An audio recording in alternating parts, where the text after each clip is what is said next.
సౌమ్యాదేవి సర్వభూతేషు మాతృరూపేణ సంస్థితా నమస్తే. ఏంటండి ఉత్త చేతులతో వచ్చారు? తాళి కనిపించట్లేదు.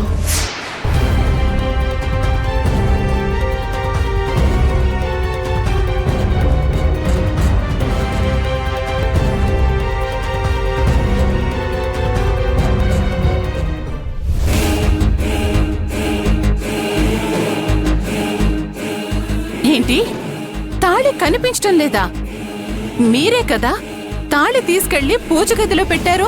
అవును, కానీ ఇప్పుడు చూస్తే అక్కడ లేదు. ఏమైందో తెలియట్లేదు. సరిగ్గా వెతికావా భవానీ? అంతా వెతికానండి, ఎక్కడా లేదు. అందరూ ఇంట్లోనే ఉన్నాం కదా, అలా ఎలా మిస్ అవుతుంది? తాళి పూజ జరగకుండా చేయడానికి మీరే దాచేస్తారా? లేదు రాదా, నేనేం తీయలేదు.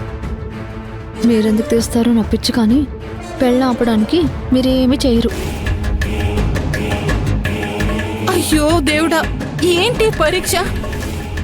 మా అమ్మ జ్ఞాపకంగా ఇన్నేళ్ళు దాచుకున్న తన తాళిని ఇచ్చి మరి కొత్త తాళిని చేపిస్తే అది కనిపించకుండా పోవడమేంటి? ఎక్కడికి పోతుందమ్మా? అందరం ఇంట్లోనే ఉండగా తాళి మిస్ అయింది అంటే మనలోనే ఎవరో తీసుంటారు అని అర్థం. ఇంట్లో వాళ్ళకి దొంగతనం చేయాల్సిన అవసరం ఏముంటుంది? బయట నుంచి వచ్చిన వాళ్ళ కన్నే పాడుంటుంది.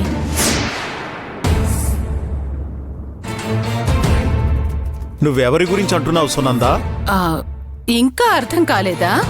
ఈ రాధే తాళిని దొంగలించింది అని అంటున్నాను.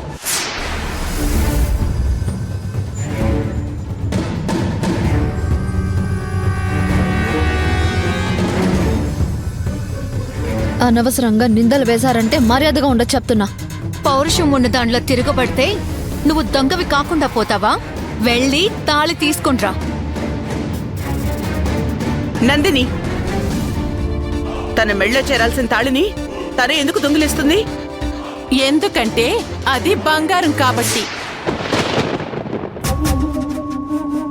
ఒంటి మీద వేసమెత్తు బంగారం కూడా లేకుండా ఇంట్లోకొచ్చింది కదా.